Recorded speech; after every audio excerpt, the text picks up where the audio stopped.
नमस्कार दोस्तों। एक बहुत ही कॉमन प्रश्न है, विशेषकर हाई स्कूल, इंटरमीडिएट और हायर सेकेंडरी परीक्षाओं में पूछा जाता है। नाटक एवं एकांकी में प्रमुख अंतर कौन कौन से हैं।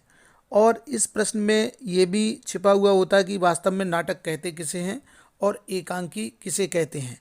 तो साथियों, यही बताने का प्रयास है कि वास्तव में नाटक और एकांकी में क्या अंतर है।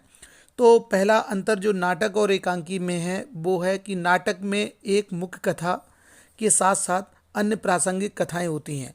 मतलब ये है कि नाटक में जो मूल कथा है उसके साथ छोटी छोटी कथाएं और भी जुड़ी रहती हैं, जबकि एकांकी में एक ही कथा होती है, अर्थात उसमें प्रासंगिक कथाएं नहीं होती हैं। और इसके बाद नाटक में अनेक घटनाएं और कार्य व्यापार होते हैं। नाटक जो है वो बड़ा होता है तो उसमें बहुत सारी घटनाएं होती हैं, बहुत सारे कार्य व्यापार होते हैं, जबकि एकांकी में एक ही घटना और एक ही कार्य व्यापार होता है। मतलब एक ही उद्देश्य को लेके काम होता है और नाटक में बहुत सारे कार्य व्यापार होते हैं।